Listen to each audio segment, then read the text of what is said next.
I'm on the way in Nice, Côte d'Azur, France, 1 hour away from Monaco to test drive this car, the new BEV SUV crossover from Leapmotor. If you've seen the C10, this is its younger and smaller brother. Available in Malaysia soon, it's aimed at the BYD Atto 3 and Proton 7, maybe the MGS5 EV. Hi everyone, I'm Faqrul from WapCar, and this is all you need to know about the Leapmotor B10.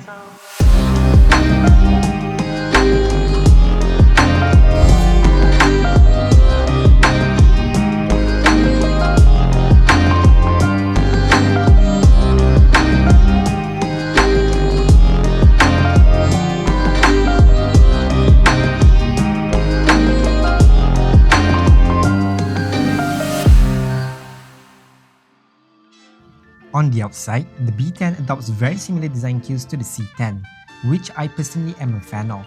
It looks clean and simple with no unnecessary trim pieces or fake vents. Up front, you get a closed-off grille and slim LED DRLs. Further down, there's a pair of headlights and fog lamps flanking a simple lower intake. Over at the rear, a full-width light bar spans across a Cayenne-like rear design. In fact, the whole car suddenly resembles the Porsche with its smooth body panels and coupe-style silhouette. Like most BEVs, the door handles are flushed, but they're a bit annoying here because they don't automatically pop out when you unlock the car. And by the way, you can only unlock the car by tapping the Smart Entry NFC card on the driver's side mirror. Quite a hassle. Sure, you can also use a smartphone app, but that should be an option, not by default.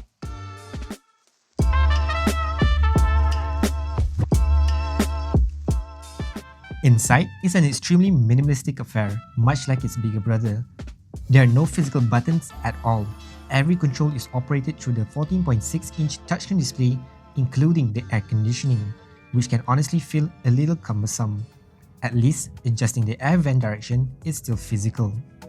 Another minimal feature that ironically makes things more complicated is the steering wheel, which also lacks a lot of physical buttons.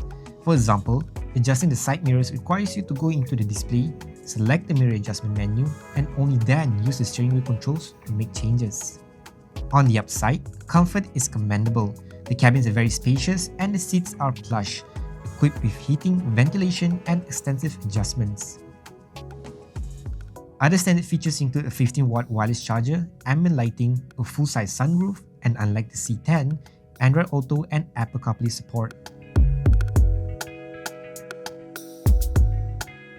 Two battery options are available, at least for this global market unit. Same power output, 217 horsepower and 240 Nm of torque, all from a single rear-mounted electric motor. Power delivery is smooth and linear, much like the C10. It doesn't have that neck-breaking acceleration grunt, but for a family SUV, this is entirely acceptable.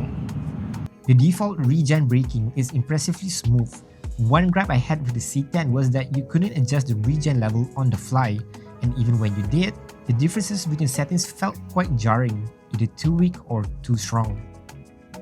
In contrast, launching the B10 from a stop or simply releasing the brake pedal delivers a very linear and gradual speed build-up, offering an excellent, traditional ICE-like driving feel.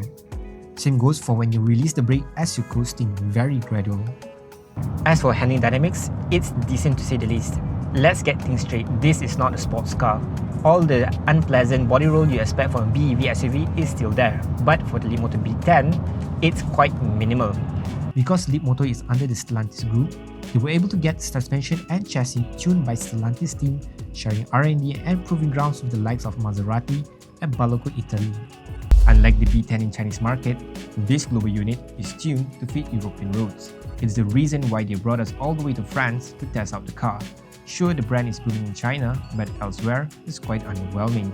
This, alongside with the European NCAP 5-star, is their step into globalization. A little rant, for a brand that puts tech at the forefront, it sort of becomes a double-edged sword over here.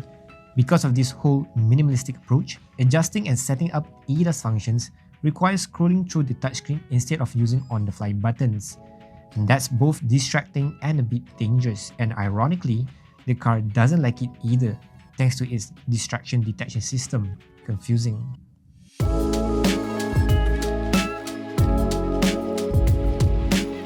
If the Leapmotor C10 falls short in certain aspects, maybe the B10 fits your needs better. It has the tech, the looks, and everything you need for a family SUV.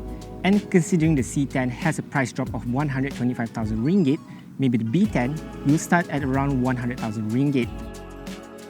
But are these enough to challenge the Malaysian loved EMAS 7? When this car arrives in Malaysia by the end of this year, will this be in your list? I'm Faqrul from WapCar. See you guys in the next one.